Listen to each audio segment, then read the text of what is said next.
Culture Soccer.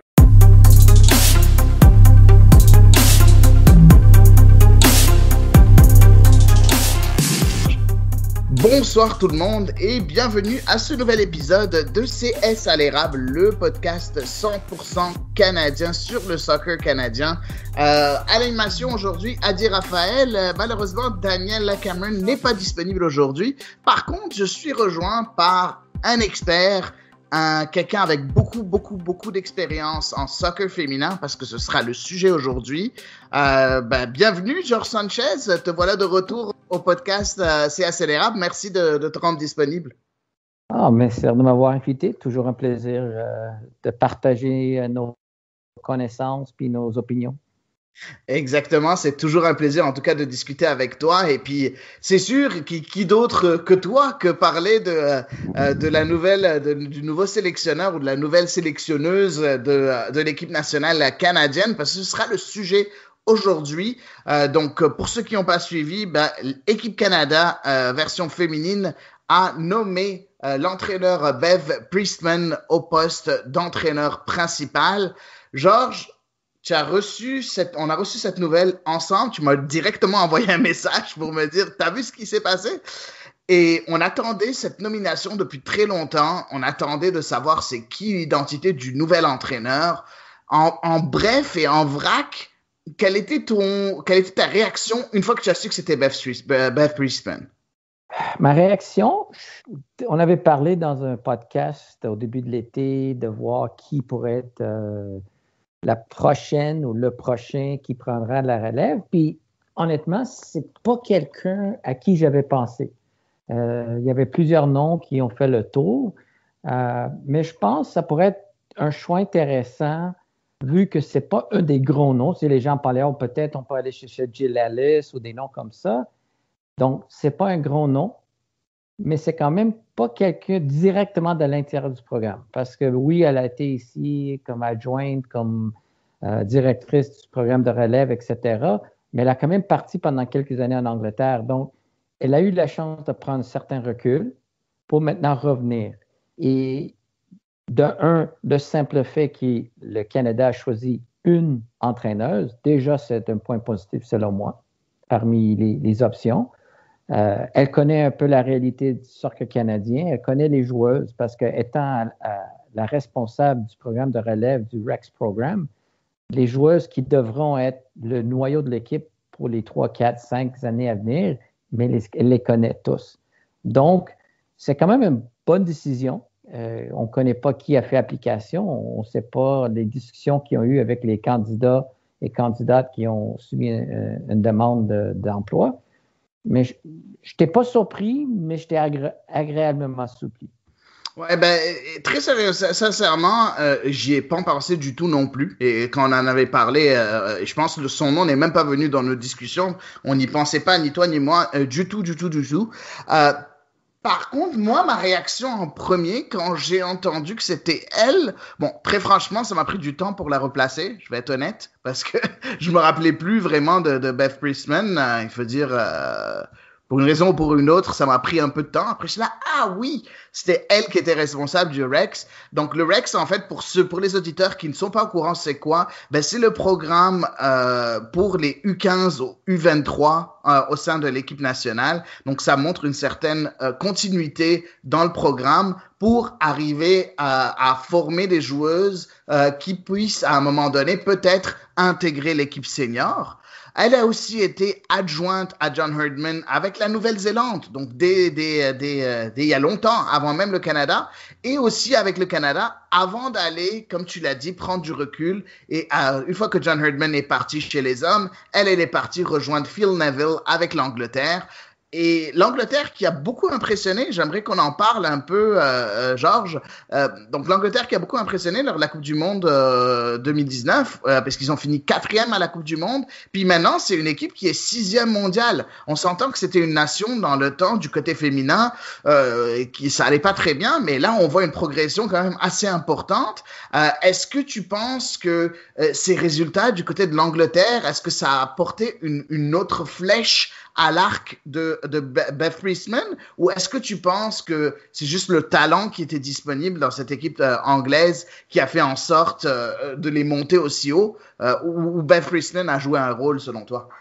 Je pense que c'est une combinaison de plusieurs choses. Je pense que c'est le programme britannique ou anglais avait connu beaucoup de problèmes avec l'ancien coach, avec Samson. Mais il faut garder en tête que l'Angleterre avait quand même fini troisième à la Coupe du Monde 2015 ici au Canada. Donc, c'est pas comme si on venait de nulle part, malgré des difficultés avec l'entraîneur. Donc, je pense quand Neville est arrivé avec une vision différente, une nouvelle vision, quelqu'un qui avait joué pour l'Angleterre, qui avait été entraîneur à diverses équipes, il a comme soufflé de nouveau dans le programme. Par contre, 1 an et demi plus tard, on voit qu'il y a des relations tendues entre certaines joueuses puis Neville, puis déjà, ils avaient annoncé que Neville allait quitter l'équipe après les Olympiques. Alors, je ne sais pas si c'est Beth Priestman ou Neville qui a fait grandir l'équipe. C'est sûrement une combinaison des choses. Moi, ce que je trouve plus intéressant, c'est quand Priestman a quitté le Canada, ça coïncide un peu avec le départ d'Hardman avec les gars. Donc, je me suis toujours demandé la question, est-ce qu'elle est partie du Canada parce que dans sa tête, elle méritait être l'entraîneur de l'équipe féminine ici. Puis quand elle n'a pas eu le poste, elle a décidé de quitter pour retourner en Angleterre. Parce que c'est intéressant que son nom circulait plus comme candidate pour l'équipe anglaise que pour l'équipe canadienne. Ouais, mais c'est fou quand tu y penses que quelqu'un qui fait partie du programme est favori pour une autre nation qui est même peut-être meilleure présentement, ben, en fait pas peut-être, qui est meilleure présentement, mais qui est pas favorite pour la nation où elle travaille. C'est quand même assez bizarre de voir des choses comme ça dans le monde du foot. Moi, je trouve ça, à chaque fois, ça vient me choquer. Tant chez les hommes que chez les femmes, on voit des choses comme ça que je trouve un peu ridicules. Mais revenons un peu à tout ça. J'aimerais que tu nous parles un peu du processus d'embauche. Est-ce que c'est un bon choix selon toi? Tu as parlé un peu du fait qu'il y a eu un certain recul du fait qu'elle est sortie un peu du système et de Canada Soccer. Donc pour toi, c'est quelque chose qui te satisfait? Est-ce que c'est suffisant pour toi? Ou est-ce que quelque part, tu aurais aimé qu'il y ait un nouveau souffle, mais complètement différent? Quelqu'un qui n'a jamais vraiment travaillé avec le système Herdman? Parce qu'on sent que encore une fois, on essaie de refaire marcher quelque chose qui a marché à un moment donné, mais on n'est pas en train de donner vraiment un souffle nouveau complètement. Est-ce que c'est quelque chose qui te dérange? Mais dérange, c'est peut-être un peu fort, mais quand tu as des postes à combler, tu as deux choix. Tu annonces que tu cherches des candidats, tu vois qui soumet des demandes, puis tu choisis parmi ceux qui ont soumis leur candidature. Ou carrément, tu vas chercher quelqu'un. On ne sait pas, on ne saura jamais est-ce que c'est Canada Soccer qui est allé chercher Beth Priestman ou est-ce qu'ils ont jugé parmi tout le monde qui a fait application qu'elle était la meilleure. Et ça, c'est une chose qu'on ne va jamais savoir. C'était quoi le budget? Peut-être qu'il y avait d'autres candidats qui étaient préférés, mais leurs attentes salariales étaient plus hautes que ce que Canada allait payer. Il y a sûrement une combinaison des choses. Parce qu'on l'a vu du côté des gars, des fois dans le passé, où il y avait des entraîneurs qui étaient favorisés pour avoir le poste, mais spécialement côté masculin, ces entraîneurs arrivaient avec des attentes salariales, des attentes de soutien financier pour le programme, etc., etc. Puis le Canada n'était pas en mesure de remplir ces besoins-là. Donc, on a vu une tendance d'un côté masculin de toujours se retourner pour les mêmes entraîneurs, Dale Mitchell, Frank Yallop, John Herdman, d'aller les prendre sur les filles, etc., etc. Alors, on ne sait pas qui a fait demande. On ne sait pas, comme je dis, est-ce que le Canada est allé chercher Priestman, dire regarde, si tu reviens au Canada, on va tenir le poste, ou c'est vraiment elle qui est ressortie parmi tout le monde qui voulait le poste. Comme je dis, c'est un peu rêvé de penser qu'on allait voir les grands noms. Tu sais, les gens sortaient plein de noms, peut-être telle personne, telle personne. C'est une entraîneuse qui a de l'expérience, elle a du vécu, elle a une vision. Je ne pense pas qu'elle va faire comme Herdman juste parce qu'elle a travaillé avec Herdman. Je pense que tout entraîneur, même quand tu as été entraîneur adjoint, si tu as l'ambition d'être entraîneur-chef, à un moment donné, tu vas quand même rentrer avec ta vision, tes principes de jeu, etc. Alors, comme je dis, ça m'a surpris que ce nom sorte du lot parce que son nom circulait beaucoup en Angleterre. Puis, ayant le choix, j'aurais cru qu'elle aurait resté en Angleterre pour avoir le poste. Mais, vu les possibilités de qui aurait pu mis à sa place, je pense que c'est quand même un bon choix. Puis, comme je dis, je répète, le fait que ce soit une femme qui va avoir, je pense, c'est une très bonne chose. Ouais, déjà, je pense que ça fait après John Herdman et puis Kenneth Muller, je pense revoir une femme à la tête de la sélection, je pense que c'est une très bonne chose parce qu'il y a aussi, il faut comprendre aussi qu'il y a c'est peut-être les filles qui vont qu'elle va coacher vont peut-être se sentir plus à l'aise dans certaines situations avec une femme qu'avec un homme. C'est peut-être pour ça ou pourquoi pour toi c'est aussi important que ce soit une femme? Est-ce qu'il y a autre chose que tu trouves important ou c'est vraiment pour donner un peu de la place aux femmes dans leur sport en fait? Je pense que c'est plutôt pour des raisons philosophiques. Il faut donner une chance. Pourquoi? Moi, j'avais lu un article qui disait on a moins de femmes qui coachent dans le sport féminin aujourd'hui qu'il y a 25 ans parce qu'il y a 20 ou 25 ans ou 30 ans, il n'y avait personne qui pourrait faire carrière comme entraîneur dans le sport féminin. Puis soudainement, quand il y avait des salaires qui s'ajustaient pour le sport féminin, là, il y avait des hommes qui, tant qu'à faire carrière, je vais quand même prendre un poste avec une équipe féminine.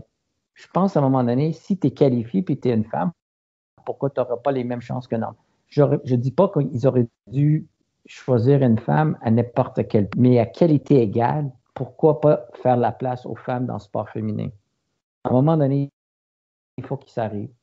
Moi, je crois beaucoup à ça. Je pense qu'il faut ouvrir les portes. Je pense que dans toute la société, il faut donner plus de place à les femmes. Donc, pourquoi pas dans le sport aussi? Ouais, je suis complètement d'accord avec toi, complètement d'accord avec toi sur ce point de vue-là. Moi, ça m'a rendu heureux aussi de voir que c'était une femme pour les mêmes raisons que toi de ce point de vue-là.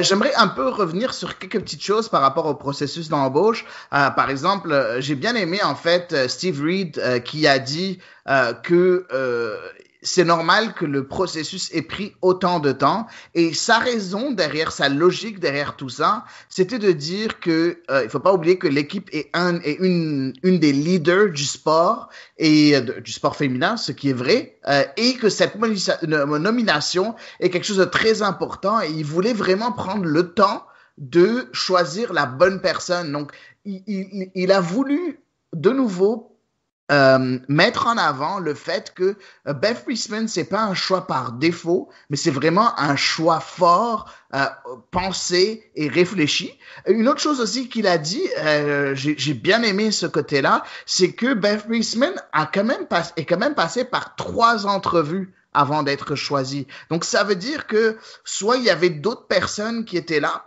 soit qu'il y avait à ce moment-là, ils voulaient s'assurer des choses, ils se sont vraiment bien préparés par rapport à ça.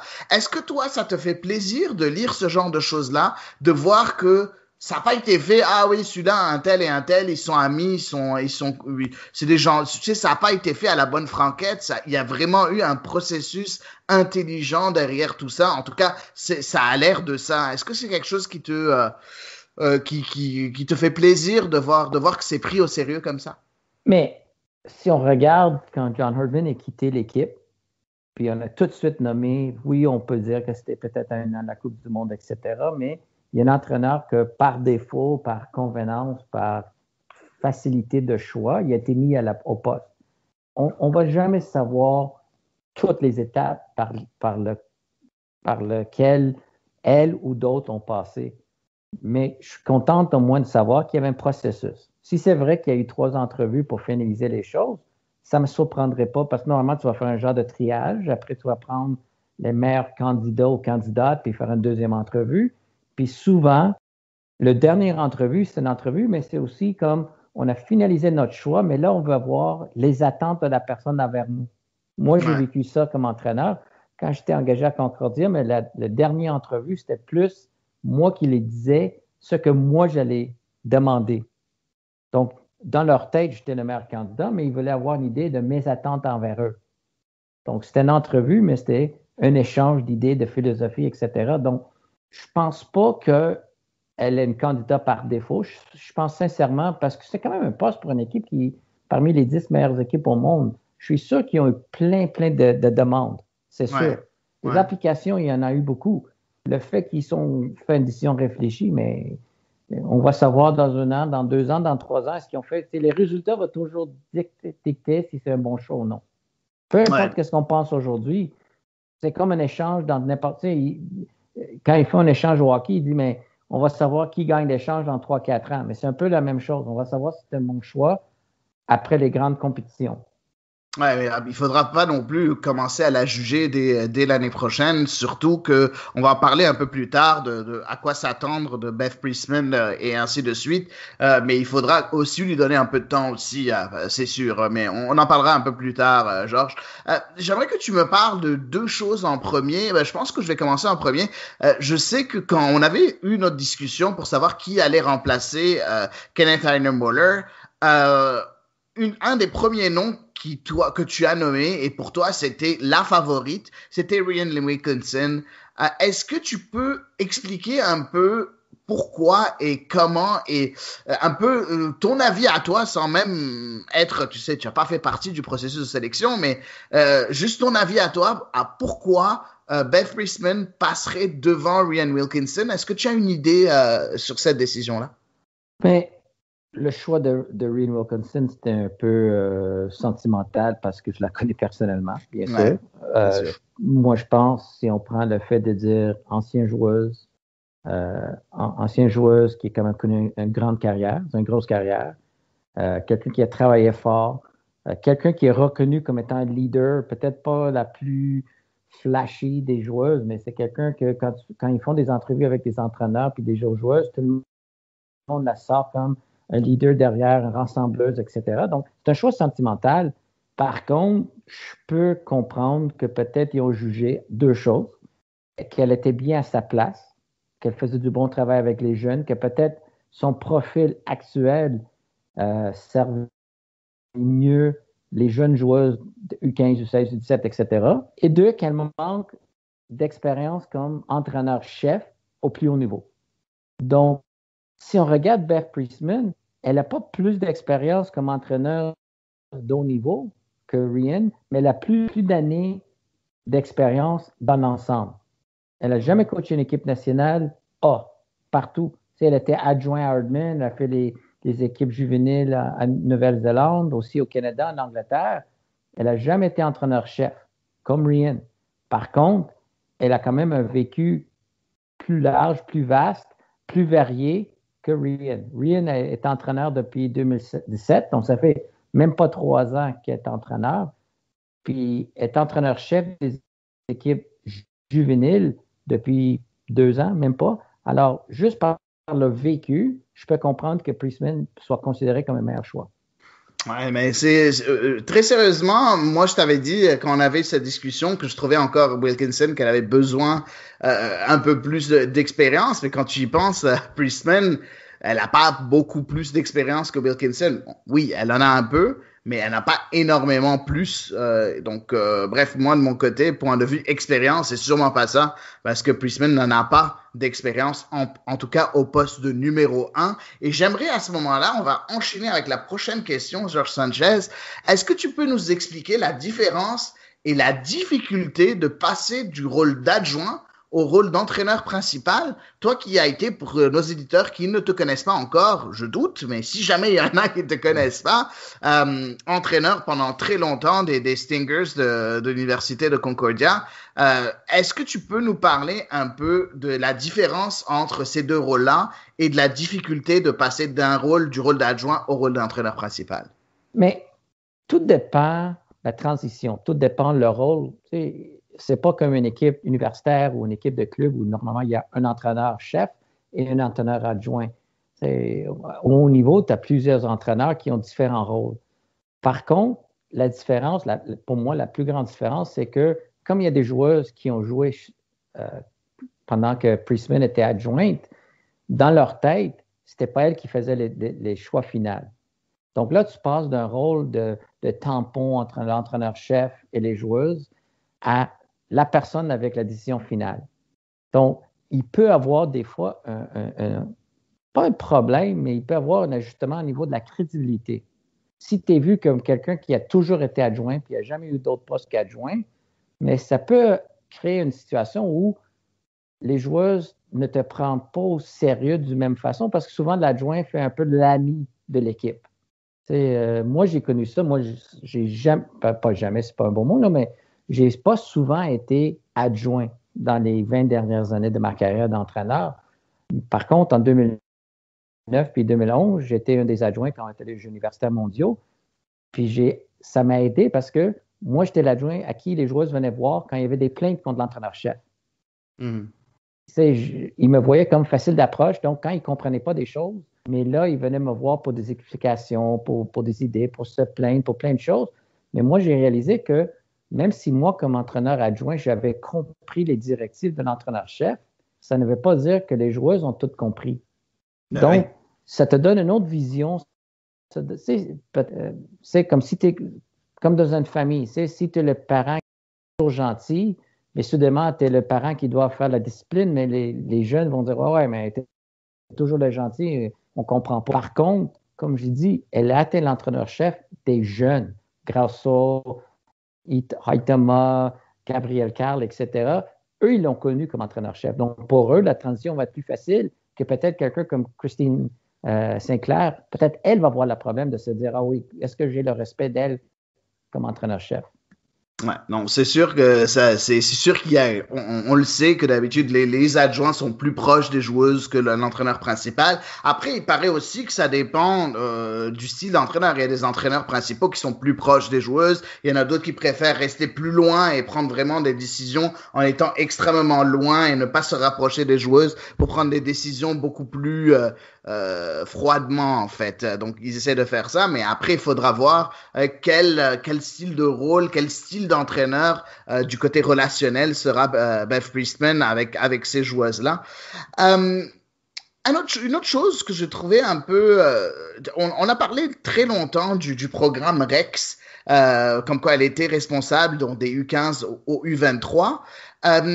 Et on a vu un peu, oui, c'est un programme qui est très important et je pense qu'il porte cette équipe de Canada, du Canada pendant plusieurs longues années. Sauf qu'il y a certaines joueuses qui n'ont jamais vraiment fait partie de ce programme-là, qui ont peut-être pas été identifiées au sein de ce programme-là, ou bien qui sont passées un peu entre les lignes et qui n'ont pas vraiment trouvé de place dans ce programme-là, qui sont en train de performer. Est-ce que tu penses que se limiter à ce programme-là, c'est un problème pour le Canada? Et est-ce que tu penses que Beth Priestman va pouvoir être assez forte pour se dire, OK, ce programme, c'est très bien, c'est un très bon outil. Par contre, il y a des joueuses en dehors de ce programme-là qui sont en train de performer et que peut-être qu'il faudrait que je regarde. Parce que dernièrement, avec Canada Soccer, on voyait que des joueuses qui faisaient pas partie de ce programme-là étaient complètement ignorées. Est-ce que tu penses que Priestman pourra faire différemment? Oui, est-ce que je pense, je sais pas. Honnêtement, je peux pas dire ni oui ni non. J'espère que oui, parce que je pense que quand tu es entraîneur au plus haut niveau, tu as une obligation d'aller chercher les meilleurs, peu importe. Côté masculin, on regarde toujours, des fois, la blague, on dit, là, tu vas checker les passeports, les parents, les grands-parents, tu vas tout faire pour aller chercher les meilleurs. Je pense que côté féminin, il y a une naïveté que souvent, ils vont dire, comme dire, est-ce qu'on les connaît? Est-ce qu'ils ont passé par nos programmes de développement, etc. Tandis que le côté gars, ils vont aller chercher plus loin, tu sais. Il y a peut-être quelqu'un qui a des parents canadiens, mais il habite en Brésil, puis on va essayer de le convaincre de jouer pour le Canada, comme avec Balou, comme avec Alfonso Davis, etc. J'ai deux noms québécoises, parce que ce sont des Québécoises, Bianca Saint-Georges, puis Evelyne Vien. C'est deux joueuses qui ont toutes cassé au niveau universitaire. Bianca Georges a eu une été superbe avec Chicago Red Stars. Ouais. Pourquoi elle n'aurait pas une chance? Je ne peux pas croire, tu sais. Est-ce qu'on va toujours revenir avec Alyssa Chaplin comme défenseur latéral? Oublie ça, là. Tu as une obligation. Moi, je veux pas me comparer à des entraîneurs de l'équipe nationale, mais moi, quand j'étais responsable des équipes du Québec, j'allais voir des matchs partout dans la province parce que moi, je disais tout le temps, jamais je vais être surpris par une joueuse qui existe ailleurs. Il y avait des entraîneurs qui me parlaient, ah oui, il y a une joueuse qui joue dans les Laurentides à telle équipe. Oh oui, je l'ai vu jouer pendant 4-5 fois. Je ne la choisis pas pour telle raison. Je connaissais les joueuses. Je pense que tu as une obligation d'avoir un système de recrutement, de dépistage qui te permet d'aller voir sont où les meilleures joueuses. Ton but, c'est de gagner. Pas de former des joueuses puis donner une chance à celles qui te connaissent. C'est qu'est-ce que je peux faire pour mettre la meilleure équipe sur le terrain pour me donner une chance de gagner. Ouais, je suis complètement d'accord avec toi et tu as nommé les deux joueuses que j'avais en tête, donc Bianca Saint-Georges, latéral droit de Chicago lors de la NWSL, lors du tournoi la Challenge Cup où elle a été vraiment, vraiment très, très bonne. Et puis Evelyne Vian, on l'a déjà reçue ici sur CSL Érable, une excellente entrevue qu'on a fait avec elle. Et puis maintenant, qui est en train un peu, oui, elle a tout cassé au niveau universitaire, mais même maintenant, elle joue en division 1 française, qui est quand même un très, très, très bon niveau. Puis elle a déjà marqué 4 buts en 4-5 matchs. Donc, c'est quand même très, très bien. Ça se passe très bien pour elle. Elle a déjà pris une place de titulaire là-bas. Sans oublier qu'avec Sky Blue FC, durant le tournoi de la NWSL, aussi, elle avait très bien fait, Evelyne Vian, même si elle était beaucoup plus remplaçante que titulaire.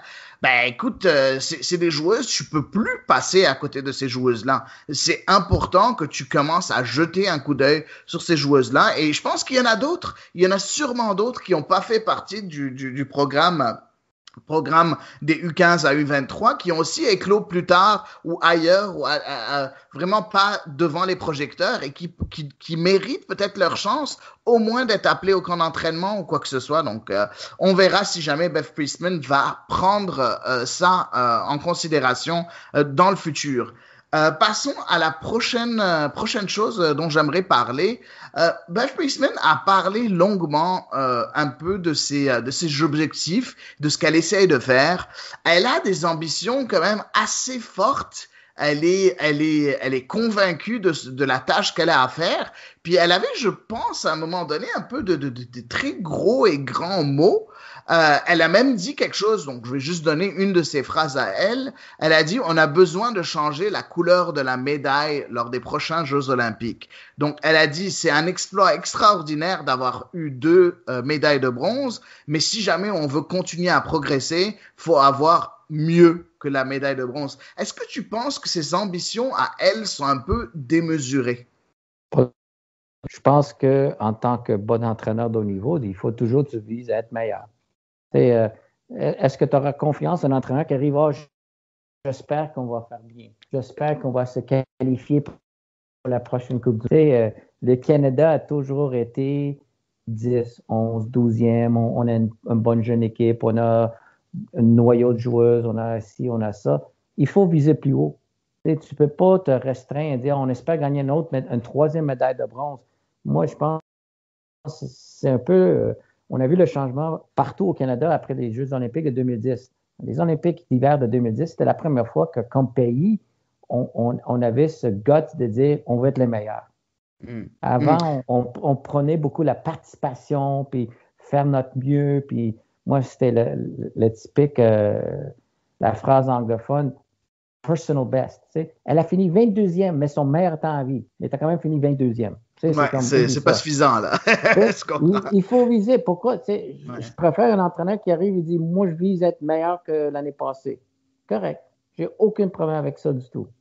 Ouais, mais j'ai pas de problème avec ça non plus. La seule chose, c'est que je trouve qu'il y a une façon d'être intelligemment de viser plus haut que venir mentionner, un peu donner des objectifs comme ça. Et c'est là où ça me fait chier parce que si jamais tu arrives maintenant lors des Jeux Olympiques, puis tu te retrouves en quart de finale contre les États-Unis et que tu perds, est-ce que ça veut dire que tu n'as pas progressé?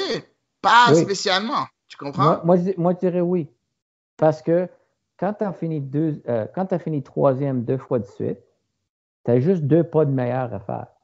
Et pour gagner une médaille d'argent ou une médaille d'or, pour le moment, ça passe par les États-Unis. Donc, que tu les bats en finale ou que tu les bats en quart de finale, peu importe. Parce que la réalité, c'est que si tu joues contre eux en quart de finale, ça veut dire que tu n'as pas eu une bonne tournoi à la ronde pour commencer le tournoi. Donc, ça veut dire que tu n'as pas joué à la hauteur de ton potentiel. Alors, puis je vais être franc, moi, je pense que si c'était un entraîneur masculin qui aurait eu ce même propos, ça aurait passé différemment. Ben, pas pour moi. Pour moi, ça ne change pas grand-chose. Je ne dis pas, mais en général, moi, j'ai aucun problème de dire on vise la médaille d'or, puis on s'arrange de voir pourquoi si on ne la gagne pas. Ouais. Viser haut, il n'y a jamais de problème. Moi, quand j'étais aux équipes du Québec, on travaillait avec un psychologue sportif, il disait viser le sommet, il n'y a pas de problème. Il faut juste savoir comment descendre de l'autre côté si ça n'arrive pas. Puis pour moi, j'ai toujours retenu ça. C'est pas médaille d'or ou rien, c'est on vise la médaille d'or, puis on s'arrange pour pouvoir dealer avec les conséquences si on ne la gagne pas. Ouais, mais là où je voulais venir, en fait, c'est que je pense aussi, si tu regardes un peu la situation actuelle de l'équipe féminine canadienne, on a eu une très, très mauvaise Coupe du Monde 2019. Je vais pas dire, on va pas passer par 4 chemins. On va pas se dire, ouais, ils sont quand même arrivés, puis ils ont perdu contre la Suède, qui est quand même arrivée très loin. Non. Il y a eu une mauvaise Coupe du Monde 2019. Je pense que tous les deux, on s'entend là-dessus. On est à un moment où on sent, et on en a parlé plusieurs fois, toi et moi, en off, pas effectivement, sur un podcast, mais on a un moment où il y a un changement de garde à faire. Qui doit commencer à s'entamer, où il y a des joueuses, tu en as parlé un peu plus tôt, comme par exemple Alicia Chapman. Est-ce qu'il faudrait revenir de nouveau avec elle? Et je veux pas viser Chapman, qui est une excellente joueuse et qui a été une excellente joueuse et qui est encore très bonne, mais je pense qu'il est temps de renouveler un peu cet effectif-là. Donc, on est arrivé à un moment charnière où l'équipe Canada a besoin de se renouveler et viser plus haut dans un nouveau cycle qui serait encore à l'étape 1, à l'an 1 du nouveau cycle. Je pense que c'est un peu trop fort. Et c'est là où je voulais venir sur le point de vue de changer la médaille. On s'entend que c'est l'année prochaine, les Jeux Olympiques. On s'entend qu'il n'y aura pas beaucoup de matchs amicaux. On le sait que déjà en 2020, il n'y en aura pas. Ils viennent tout juste d'être annulés. Et il va y avoir quoi? 1 ou 2 matchs amicaux avant de commencer les Jeux Olympiques l'année prochaine. Donc, pour moi, je trouve que c'est un peu prématuré de viser aussi haut. Après, on peut se dire, hey, moi, mon but, c'est la Coupe du Monde 2021, je pense, c'est la prochaine. La Coupe du Monde 2021, ben, mon but, c'est de finir dans les 3 premiers. Là, j'aurais eu aucun problème. Mais c'est le fait qu'elle donne cet objectif dès les Jeux de Tokyo 2021. Oui, mais non, la Coupe du Monde, c'est 2023. Donc, mais il faut pas 2021. C'est ça qui me fait peur, là. Mais il faut pas oublier, le tournoi olympique est moins relevé que la Coupe du Monde. Justement. C'est plus facile d'améliorer son sort aux Olympiques que la Coupe du Monde. Il faut jamais oublier ça. À cause de la façon que les équipes sont attribuées, donc déjà, la France ne va pas être là.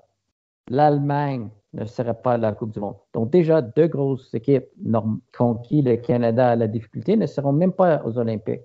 Aux Jeux Olympiques, oui, pas à la Coupe du Monde, aux Jeux Olympiques, oui. Donc viser de faire mieux aux Olympiques, parce que pour moi, les Olympiques, c'est un tournoi bidon un peu, côté féminin pour le moment, à cause du nombre des équipes. Le bassin est moindre, la façon que les espaces, pas les espaces, mais les équipes sont attribuées sont moindres parce que tu as une représentation par région. Alors, viser plus haut, c'est pas fou parce que tout le monde est le même bateau. C'est pas le Canada qui va jouer moins des matchs préparatoires. Tout le monde va jouer moins de matchs préparatoires. Le niveau de compétition aux Olympiques en 2021 va être moins que la Coupe du Monde en 2020. Donc, moi, je pense que c'est plus s'en servir des Olympiques comme tremplin pour la Coupe du Monde 2023. Au lieu de faire en 2011, on a fini dernier à la Coupe du Monde, on a fait une médaille de bronze en 2012. En 2015, on a perdu en quart de finale, on a fini 3e encore en 2016. Donc, on a toujours mieux fait aux Olympiques que lors des Coupes du Monde. Oui, mais tu en as parlé. Effectivement, la qualification pour se qualifier aux Jeux Olympiques est quand même un peu bizarre parce que pour nos auditeurs qui sont pas au courant, par exemple pour l'Europe, ceux qui se qualifient, ben c'est ceux qui finissent c'est les trois premières équipes européennes qui vont le plus loin. Donc, qui vont le plus loin. Donc, dans ce cas-là, c'était l'Angleterre, les Pays-Bas et la Suède. Ce qui est bizarre parce que tu peux faire un très bon tournoi de Coupe du Monde, mais finalement, tu n'es pas une excellente équipe, puis tu te retrouves aux Jeux Olympiques, tandis que tu as d'autres équipes, tu en as parlé un peu avec l'Allemagne ou la France, qui sont pas là, ce qui est un peu bizarre de ce point de vue-là. Donc, je comprends ce que tu veux dire de ce point de vue, et je suis complètement d'accord, mais il y a quand même des équipes qui sont bonnes lors des Jeux Olympiques. On parle du Japon, on parle du Brésil, il y a l'Angleterre, il y a les Pays-Bas, il y a les États-Unis qui sont là, l'Australie qui sera là aussi. Ce que je veux dire, c'est que oui, c'est peut-être un peu plus simple qu'une Coupe du Monde, mais ça reste quand même un tournoi difficile. C'est pas simple de jouer d'aller décrocher une médaille non plus, là. Mais regarde, c'est jamais simple, mais la réalité, c'est comme quand le Canada se vante d'avoir qualifié l'équipe pour les Olympiques. Soyons francs, là, il y a 2 équipes en CONCACAF. Ouais. Des fois, le Mexique sont corrects, mais il y a 2 équipes. Quand tu as 3 places aux Olympiques ou 3 places à la Coupe du Monde, puis tu as 2 bonnes équipes, que le Canada ne fait pas les Olympiques ou ne fait pas la Coupe du Monde, ça serait un désastre. Ouais, c'est une Alors, catastrophe. Un peu comme OK, les États-Unis masculins qui se sont pas qualifiés pour la Coupe du Monde c'est ça. 2018 là. C'est Un peu ça. ce Donc, là. donc, pour moi, comme je dis, qu'on vise plus haut, là, elle veut faire sa place. Je pense qu'elle veut se distinguer de John Herdman. Regarde, quand John Herdman est arrivé en 2012-2013, il disait, moi, je vise être le numéro 1, équipe numéro 1 au monde. Tu avais des gens qui roulaient les yeux. Ils disaient, comment ça, le Canada va jamais être parmi les meilleurs au pays, les meilleurs au monde. Donc, lui a fait la même chose. Oui, il avait fait sur un échéancier un peu plus long terme, mais lui aussi faisait des annonces un peu bravado où les gens, c'est ridicule parce que c'était pas vu comme Canadien comme attitude. Nous, les Canadiens, c'est on va faire notre mieux. Elle arrive avec une volonté de faire mieux. Tu sais, elle retourne au Canada pour prendre la relève d'un. Puis elle sûrement se dit, je vais faire mon mieux, je vais par moi. Honnêtement, j'ai aucun problème. Tant, comme je dis, tant qu'elle est préparée à s'ajuster aux conséquences si ça n'arrive pas. Pour moi, ça, c'est important. Vu qu'il y a une Coupe du Monde en 2023, c'est qu'elle soit bien positionnée pour dire si on gagne, si on ne fait pas mieux qu'une médaille de bronze, parce qu'en réalité, si elle finit 4e ou pire, ça va être vu comme une déception. Peu Ben importe ce oui, que c'est tu aurais dit. sûr. C'est sûr, tu as 2 médailles de bronze de suite, donc c'est normal que de faire au moins la même chose là. C'est ça. Donc, comme je dis, pour moi, ça ne change pas grande chose tant qu'elle, elle, tant que ses gestes suivent ses paroles, pour moi, c'est ça l'important. Parfait, parfait. On passe au prochain sujet et je pense que c'est le sujet où il va y avoir le plus de débats. Mm.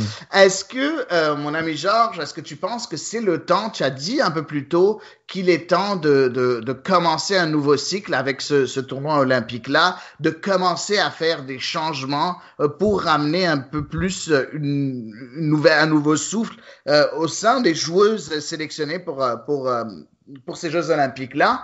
Est-ce que c'est maintenant que commence le changement de garde et quel genre de changement tu ferais et quel est à ton avis le genre de changement qu'elle va faire pour ces Jeux olympiques 2021? Si jamais tu as envie de donner des exemples, genre par exemple, avant tu as parlé de Alicia Chapman, donc pour toi elle serait pas là, il y aura bien coach Saint-Georges qui serait là à sa place par exemple. Si tu as d'autres exemples, Mais, je t'invite à le faire. Là. mais je pense que la COVID a tout changé. Pour moi, on a déjà fait quelques podcasts après la Coupe du Monde, puis je disais, est-ce que les Olympiques sont la fin d'un cycle ou le début d'un cycle?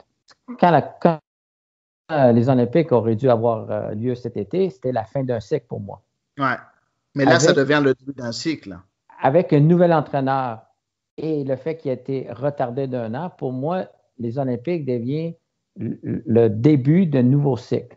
Je suis d'accord. Alyssa Chapman, parce que je pense un latéral dans le style d'Alyssa Chapman, je pense que c'est une bonne joueuse, elle a une bonne carrière, mais c'est pas une joueuse qui est si difficile à remplacer. On a déjà vu Jade Rivière, on a Bianca Saint-Georges.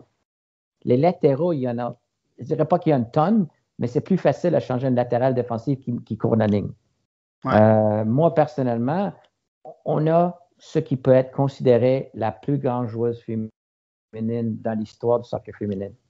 Elle n'a peut-être pas gagné autant de Coupe du Monde et des Olympiques, mais la réalité, c'est que Christine Sinclair a marqué plus de buts internationaux que personne d'autre in the game, comme on dit. Ouais. Que ce soit côté masculin ou féminin, Féminin. hein, des deux côtés. C'est ça. Donc, est-ce que l'équipe peut se permettre de bâtir autour de Christine Sinclair un autre 3 ans? Moi, je dirais, elle ne peut pas être la pierre angulaire de l'équipe encore. Il faut viser. Elle a peut-être un rôle, je ne sais pas, parce qu'il faut voir, là, elle a connu un été superbe avec Portland. Et on a vu, spécialement pour le tournoi à l'automne, elle a vraiment bien joué. Donc, on voit qu'elle a encore des qualités. Mais ses qualités sont assez fortes pour qu'on bâtisse autour d'elle? Je pense pas. Je pense que l'équipe devrait être bâtie autour de Jessie Fleming, Kadisha Buchanan, Ashley Lawrence. Ça, c'est des joueuses qui devraient prendre la relève. Moi, Ouais, les joueurs, moi, les joueuses qui, pour moi, n'ont plus leur place, comme Catherine Sinclair, je pense que ça pourrait être un choix, comme c'est un remplacement de choix qui peut avoir un impact, son expérience, son leadership. Tu sais, tu la rentres à 30 minutes de la fin pour amener son expérience ou marquer un but ou quoi que ce soit. Ou tuer un match. Moi, où je pense peut-être, Alyssa Chapin, c'est une joueuse que pour moi pourrait être écartée. Des Scott, c'est une joueuse que j'adore. La fugue avec laquelle elle joue, je pense aussi, ça arrive à la fin. Pour moi, Janine Becky devrait avoir un plus grand rôle. Elle joue en Angleterre maintenant. Elle joue à Manchester United avec les plus grands joueurs au monde. City. À Manchester City, excuse-moi. Ouais. Moi, ça, c'est une joueuse pour l'attaque. Pour moi, l'attaque devrait être faite autour de Janine Becky. Elle devrait être donnée le rôle que Christine a joué pendant des années. Mets-la au centre du terrain. Fais-la jouer devant le but où elle peut peut-être utiliser ses talents offensifs pour être la joueuse, la finisher de l'équipe. Ouais.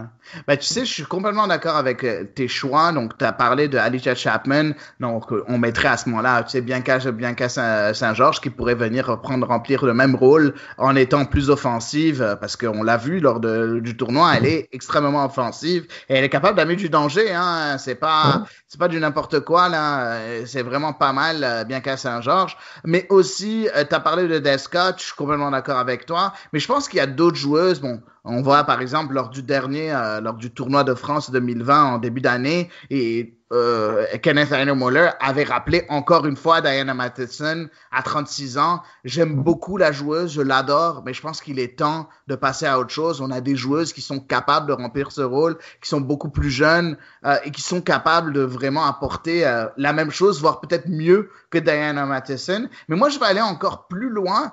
Et moi, pour moi, et je veux qu'on en discute un peu, pour moi, Stéphanie Labbé n'a plus sa place dans cet effectif-là en tant que numéro 1. Je veux voir Kaitlyn Sheridan en tant que numéro 1. Kaitlyn Sheridan est la titulaire de Sky Blue FC. Elle a été nommée meilleure gardienne du tournoi de NWSL dernièrement. Pour moi, il est temps, à 25 ans, de lui donner les clés et le poste de numéro 1, parce que Stéphanie Labbé, avec North Carolina Courage, oui, c'est vrai que North Carolina a fait un très bon tournoi au début, mais elle était pas 100%, je l'ai pas senti aussi bonne que Kaitlyn Sheridan. La preuve, elle était même pas, Stéphanie Labbé, des 3 nominés au titre de meilleure gardienne. Est-ce que pour toi, c'est un peu trop de mettre Stéphanie Labbé en numéro 2 puis de propulser Kaitlyn Sheridan au poste de numéro 1, ou est-ce que tu es d'accord avec moi? Je pense que la compétition devait... Je dirais peut-être pas qu'elle a plus sa place, parce que soyons honnêtes, elle a été la 3e gardienne depuis tellement longtemps, puis elle n'aurait pas été la gardienne numéro 1 aux Olympiques si ce n'était pas pour la blessure de Aaron. Aaron. Donc, pour moi, je pense que Sheridan devrait avoir une plus grande chance. Tu sais, il faut avoir une compétition plus ouverte. Ouais. Il ne faut pas que ce soit 1 puis 2. Il faut que vraiment tu les mets tête à tête puis tu vois qui ressort. Puis je pense à long terme, pour les Olympiques, peut-être Labbé peut être encore là, mais je pense qu'il faut vraiment se dire, est-ce qu'on veut Labbé qu'elle soit là encore en 2023? Puis si la réponse est non, mais il faut donner la chance à Sheridan de prendre sa place ou autre gardienne, s'il y en a d'autres. Il ne faut pas se limiter à ces deux-là ou D'Angelo. Tu sais, il faut bâtir, c'est pas la meilleure chance. C'est sûr. C'est vraiment ça. C'est sûr, mais après, bon, Sheridan part avec une longueur d'avance par ses performances. Donc, c'est juste pour ça que j'ai parlé de Sheridan, mais je pense plus que pour moi, c'est la fin de la carrière de Stéphanie Labbé que c'est le début de celle de Sheridan, même si Sheridan, c'est une gardienne que j'aime beaucoup, beaucoup, beaucoup. Je l'ai trouvée vraiment extrêmement bonne lors du tournoi de NWSL. Donc, voilà, de ce point de vue-là. Je veux passer à autre chose. Le fait que Bev Priestman a coaché en Europe en tant qu'assistante à Phil Neville, est-ce que tu penses qu'elle va avoir un œil beaucoup plus avisé sur les joueuses qui jouent en Europe pour l'équipe nationale canadienne? Et il y en a, on en a plusieurs des joueuses qui jouent en Europe du côté canadien et qui font pas partie peut-être de la bulle que s'était créée Kenneth Muller, des joueuses qui étaient pas là. On peut parler par exemple de Riley Foster qui joue à Liverpool, de Vanessa Gilles qui joue à Bordeaux, même si elle a été appelée dernièrement.